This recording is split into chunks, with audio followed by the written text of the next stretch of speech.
Bonjour à toutes et à tous et bienvenue dans ce temps de parole. Oui, un temps de parole consacré à cette lutte, effectivement, pour endiguer la vague de cambriolage. On a avec nous sur le plateau le préfet de Mayotte. Monsieur le préfet, bonjour. Bonjour. Merci d'avoir accepté notre invitation.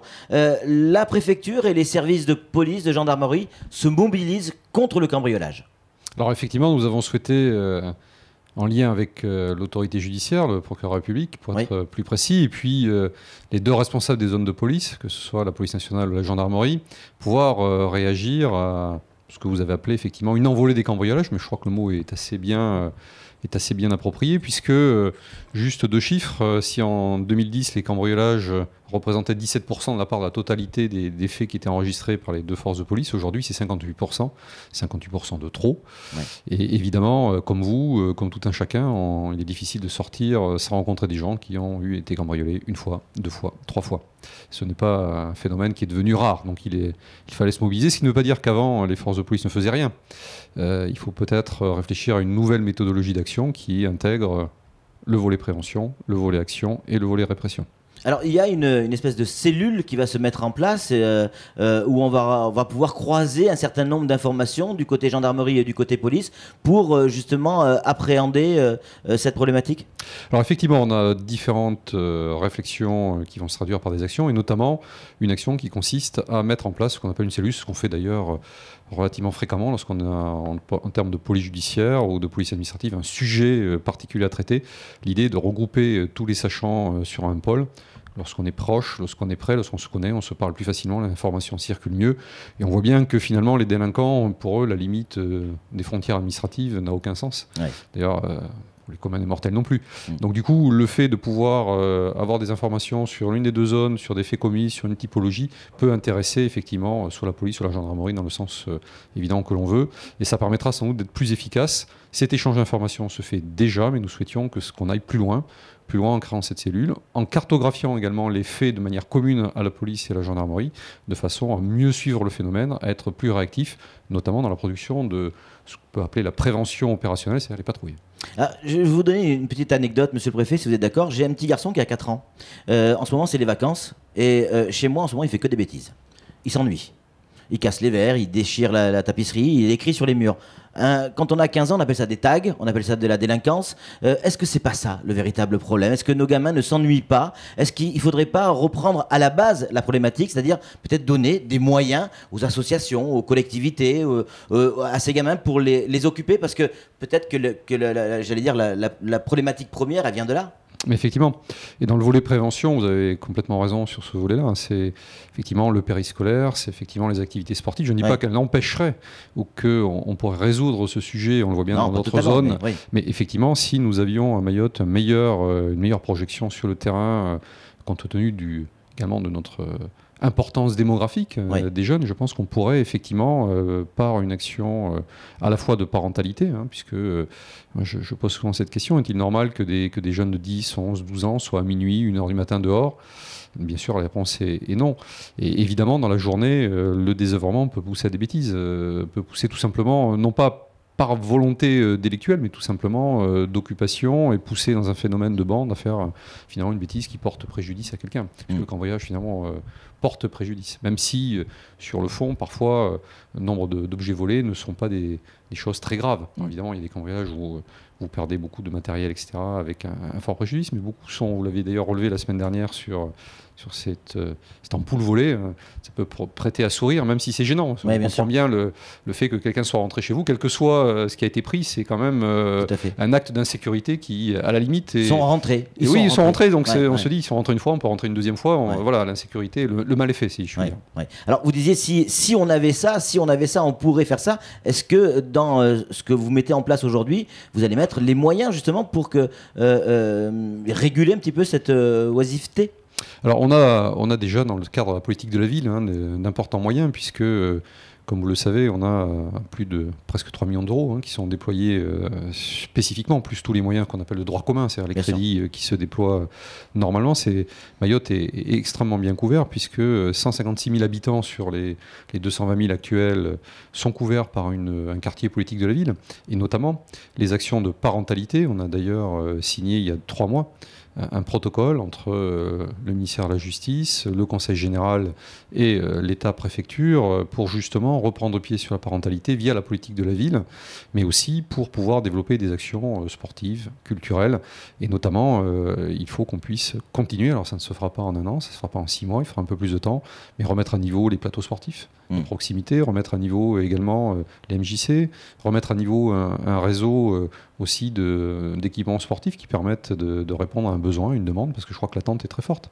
Monsieur le préfet, hier on a pu discuter avec certains policiers municipaux, avec certains policiers de la police nationale, avec certains gendarmes également, qui nous expliquent que Mayotte c'est petit et que ça serait pas trop compliqué de savoir où sont les 15 ou 20 leaders pour ces cambriolages. Il faudrait peut-être juste quelques moyens, quelques véhicules en plus ou une manière de redispatcher certains membres des effectifs des forces de l'ordre notamment. Est-ce que il va y avoir d'autres stratégies, d'autres techniques pour essayer d'attraper ces 15-20 leaders et qui pourraient nous faire du bien tout simplement?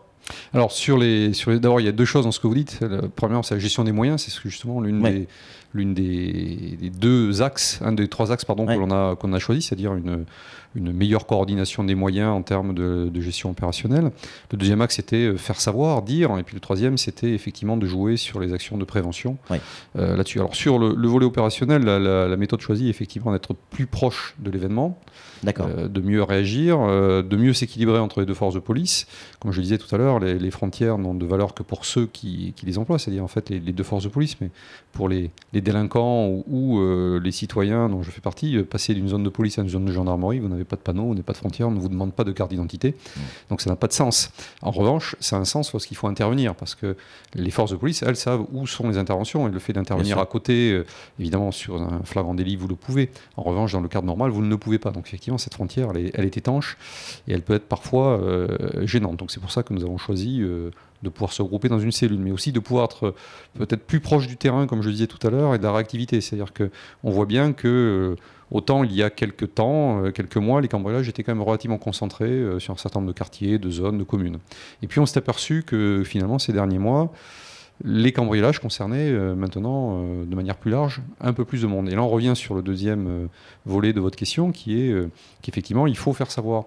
Et l'un des piliers sur lesquels il faut qu'on puisse s'appuyer, c'est également la coopération de tout un chacun, parce qu'on est aussi dans un volet d'enquête. Il y a effectivement l'arrestation en flagrant délit, mais qui reste relativement exceptionnelle, y compris non seulement à Mayotte, mais c'est un sujet, il faut tomber dessus, il faut un certain nombre de conditions, mais souvent on résout ces affaires-là sur un réseau d'enquête, et pour avoir une enquête, il faut pouvoir aussi avoir des témoignages. Et l'un des sujets qu'on peut avoir à Mayotte, c'est effectivement le fait que peu de gens souhaitent finalement dire ce qui s'est passé à côté. Enfin, chacun reste un peu chez soi. Il faut ouvrir un peu ce phénomène. Et ce n'est pas un phénomène de délation. C'est un phénomène simplement de vivre ensemble. Le vivre ensemble, c'est aussi s'intéresser à ce qui se passe chez son voisin, chez la personne qui vit à côté, et de pouvoir aider les forces de police. Parfois, un tout petit détail peut permettre d'identifier. Alors après, sur les enquêtes plus longues, effectivement, là, sous l'autorité évidemment de l'autorité judiciaire, notamment du procureur de la République, les enquêtes sont en cours, et moi je me réjouis qu'à Mayotte, on puisse avoir un taux de résolution des cambriolages fort. Alors, effectivement, lorsqu'on dit qu'il est fort, c'est 50%. Vous me direz, 50% de résolu, c'est l'histoire du gâteau moitié mangé, ce qui nous reste encore la moitié, peut-on encore en prendre encore la moitié. Mais c'est un taux qui est très supérieur à ce qu'on peut rencontrer ailleurs, et donc il faut qu'on puisse se donner les moyens de continuer à avoir ce taux de résolution. Et je pense qu'on peut encore l'améliorer en ayant une collaboration, j'allais dire, et une mobilisation un peu plus grande. Et j'en finirai juste là de cette longue tirade. Avec cette longue tirade, c'est que partout où on a mis en place un dispositif de voisins vigilants, de systèmes où finalement on arrive sociétalement à vivre ensemble, on a pu d'abord faire reculer le nombre de faits et améliorer leur résolution. On peut dire que ça marche lorsque on y croit. Effectivement, à partir du moment où ça ne concerne que quelques personnes dans le quartier et que la grande majorité des gens s'en désintéressent, c'est comme tout le reste, eh bien finalement on vit dans l'ignorance de ce qui se passe à côté, sachant que c'est une réalité qui peut concerner tout le monde. Juste avant de donner la parole à Samuel Baucher, vous parlez de proximité.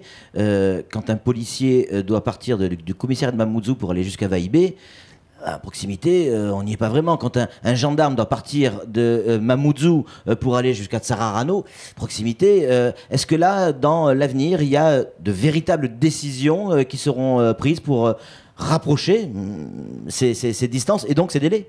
Alors, sur cette affaire de dispersion, enfin on peut l'appeler comme ça, ou de taille des circonscriptions, nous y travaillons de deux manières. Alors, il y a une manière qui, on a pu s'en expliquer hier tout au moins, qui consisterait à disperser les effectifs sur des postes secondaires, de dire voilà, il y a un commissariat principal à Mamoudzou, est-il nécessaire de créer des postes de police?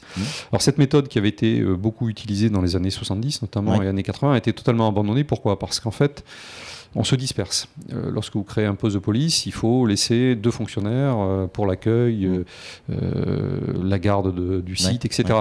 Et donc, ces 2 fonctionnaires sont finalement non opérationnels. Ils sont opérationnels parce qu'ils assurent un accueil de proximité lorsque vous voulez déposer plainte, etc. Donc, ça, effectivement, c'est une amélioration du service public parce qu'on est plus près.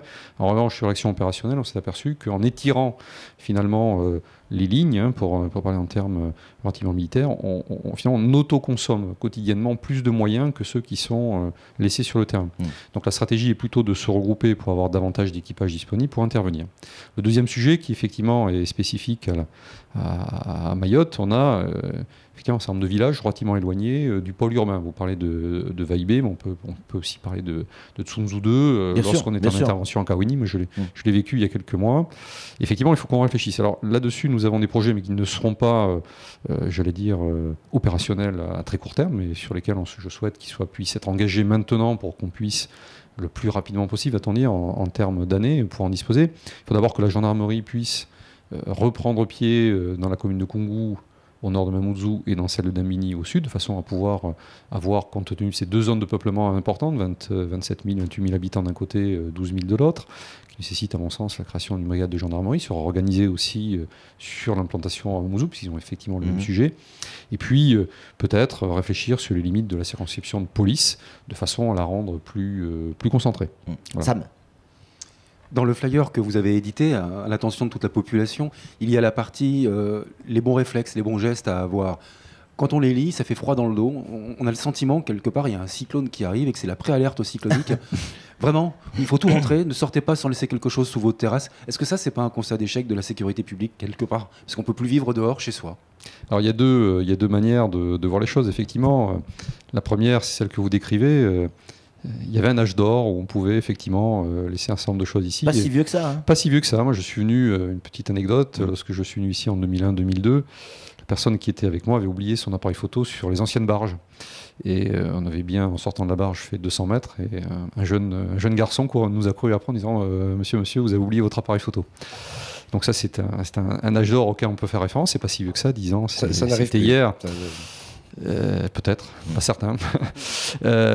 Donc ça, c'est la première méthode en disant autrefois c'était bien, etc. Donc aujourd'hui, on peut effectivement souhaiter tous revenir à cet âge d'or. Il faut, je crois, pouvoir y revenir. C'est dans l'objectif. Mais les événements que l'on constate sont différents. Donc pour pouvoir finalement réagir, il faut pouvoir agir sur 3 facteurs. Le premier, qui est qu'il ne faut pas faciliter la tâche aux gens qui volent. Alors, effectivement, nous vivons dans un habitat très ouvert. Le climat fait qu'effectivement on vit davantage ici dehors qu'en Norvège, c'est une évidence. Et donc le mode de vie est extrêmement différent et rend l'habitat beaucoup plus accessible qu'il ne l'est dans d'autres parties du monde. Donc finalement pouvoir être plus facilement accessible, notamment en cambriolage. Alors ça ne veut pas dire qu'il faille se bunkériser, qu'il faille en arriver à s'enfermer, etc. Ça va à l'encontre d'une vie sociale ouverte. Il y en a qui le font avec des grilles et du barbelé. Et moi je ne partage pas, enfin, en tout cas, cette vision de l'urbanisme qui est assez triste. Maintenant, je comprends que les gens souhaitent aussi se protéger en durcissant entre guillemets, leur habitat. En revanche, ce sont des petites choses de la vie courante. Laisser son ordinateur portable dehors, la vie de tous, alors qu'on n'est pas là, etc., c'est quand même faciliter la tâche des cambrioleurs. Voilà. Donc l'idée, c'est plus de faire en sorte que, sans rentrer dans une psychose, ce n'est pas le but, mais ne pas trop favoriser ou faciliter cette accessibilité, fermer sa porte à clé. C'est des choses, des petits réflexes qui ne sont pas, j'allais dire, hors de portée. Merci en tout cas d'être venu sur le plateau de Quasi. Merci à vous.